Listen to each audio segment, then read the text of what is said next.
Sinibak po sa pwestong isa sa mga security escort ni DILG Secretary Mar Rojas dahil sa reklamo ng umunoy pagiging arogante nito na kumalat pa hanggang sa internet.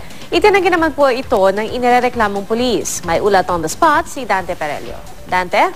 Yes, Pia, ipinagutos na nga ni Highway Patrol Group Director Police Chief Superintendent Arasad Subong ang pag-alis kay PO2 Ryan Gayoluge sa kanyang pwesto bilang security escort ni DILG Secretary Mar Rojas at pagkumpiska sa kanyang motorsiklo. Pansamantala rin muna siya piyang mananatili sa Personal Health Holding Center ng PNP habang iniimbestigahan matapos kumala sa social networking site na Facebook ang kanyang larawan dahil sa reklamo ng umano'y pagiging arogante. Pia, base sa impormasyon na nakarating sa Highway Patrol Group, pasado alas 3 daw ng hapon noong June 18, nang aksidenteng makabanggaan ni PO2 Gayoluge ang isang di pa rin nakikilalang lalaki habang papasok sa isang comfort room ng isang mall sa Cainta, Rizal. Nakapagbitiw raw ng hindi magandang pananalita si PO2 Gayoluge, bagay na hindi naging katanggap-tanggap sa pamilya ng biktima. Kaya't ipinakalat nila ang kanyang larawan na may reklamo sa Facebook.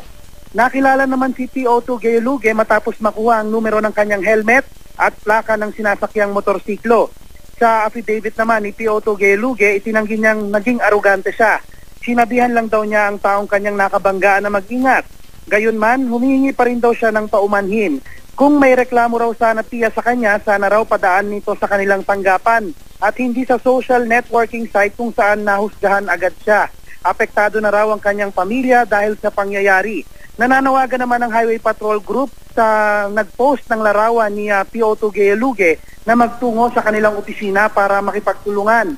10 araw Pia ang palugit na ibinibigay sa kanila oras na matanggap ang samon mula sa PNP. Pero kung hindi raw ito magpapakita, isasarado nila ang kaso laban kay PO2 Gayoluge dahil sa kawalan ng interes. At yan ang mainit na balita mula rito sa Quezon City. Balik sa iyo, Pia. Maraming salamat, Dante Perelio.